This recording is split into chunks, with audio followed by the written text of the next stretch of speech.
Washington. Torrential rain causing severe flooding around the area right now at 11 as you get ready for bed. The question remains, will this impact your morning commute? We'll take a look.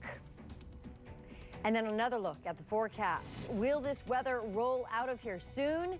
And when it does, what comes next? Plus, we're now seeing some of the devastating video after 71 people were confirmed dead after an airplane crashed after takeoff. The latest on that investigation. Now, ABC 7 News at 11. On your side. Flooding, road closures, and torrential rain. That is what parts of the metro area are dealing with right now. We have live team coverage on this weather alert to bring you the very latest.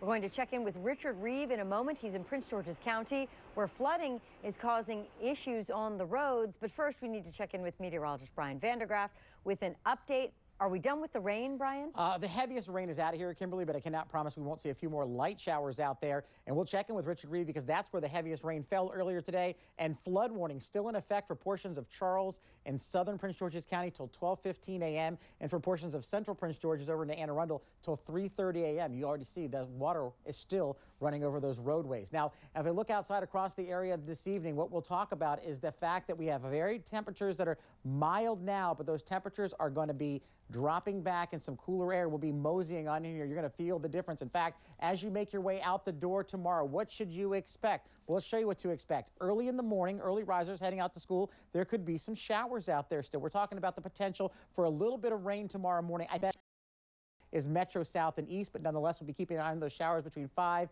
7. By 9 o'clock in the morning, I think those showers are starting to move out of here. As far as the afternoon is concerned tomorrow, I do anticipate temperatures to be in the middle 40s, so it's definitely going to be cooler than today, but more seasonable, breezy with some peaks of sunshine. And as far as maybe a little peak of Tuesday, look at that, only in the low 40s Tuesday, but we're going to warm things up just in time for Valentine's Day, so we'll talk about that in the next 7 days coming up in just a bit. For now, though, washed out roads causing a huge headache for drivers, many forced to make detours. One Clinton man dealing with the ground in his backyard caving in, creating a sinkhole. Our Rich Reeve live in Upper Marlboro, where the flooding continues right behind Rich tonight.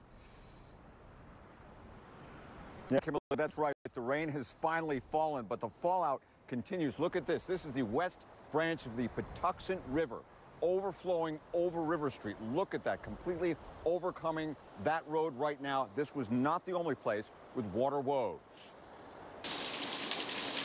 Rain, at times torrential, pounding, driving, and we had it for hours. Rivers and creeks surged upward across the region, consumed by rising water.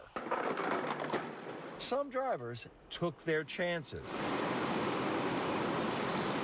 Others turned back. That's not worth it to me. That water right there, that little bit of water can lift your car and get you. In Upper Marlboro, a bridge covered in raging water. I can go up over that guardrail.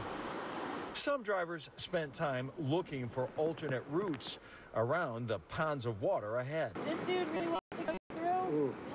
Yeah, no, turn around, buddy. They wanted a way which would get them to their destination and around those lakes which suddenly sprang up in their path. No, I won't take that chance because I have to sleep at night. And that was my able colleague, Stephen Sheeta. Take a look now at River Street, literally covered up, very aptly named right now. The hope is that this will be open in the morning, but it all depends on Mother Nature. In Upper Marlboro, Richard Reeve, ABC 7 News. And it's good to see the emergency vehicles blocking people's access there so they don't even have the choice to go across. All that heavy rainfall today forced the WSSC sanitary sewer in Fort Washington to overflow. It happened early this morning at the Broad Creek wastewater pumping station. WSSC says it's still not sure how much untreated wastewater went into Broad Creek. They estimate it's about 500,000 gallons. An important note, though, the water and wastewater systems are separate, so the overflow did not affect drinking water. Stay connected with the ABC 7 Stormwatch app. Get the forecast wherever you go. You can download it for free. And an alert for anyone who commutes to Baltimore. The entire Baltimore metro system will need to remain closed for emergency repairs for up to 4 weeks. The Maryland Transit Administration made this announcement today after an inspection this weekend of the entire Metro subway link.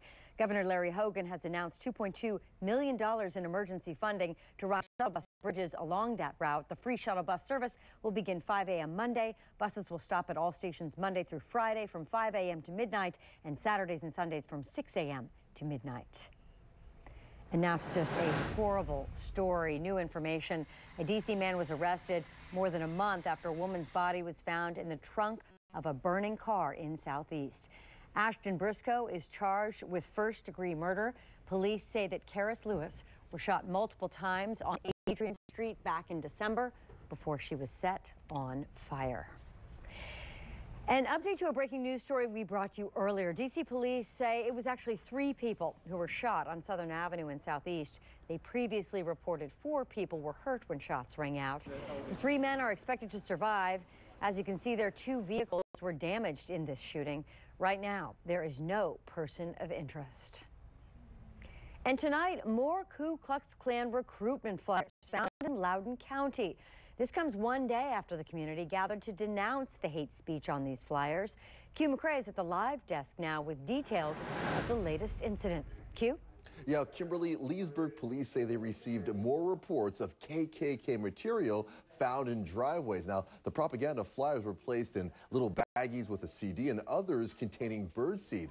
The latest ones found just this morning in Peonia Springs and Lovettsville. Some of the flyers police say are similar to previously reported incidents found last month in Loudoun County. Now, this is all happening, though, after neighbors came together just last night. Take a listen.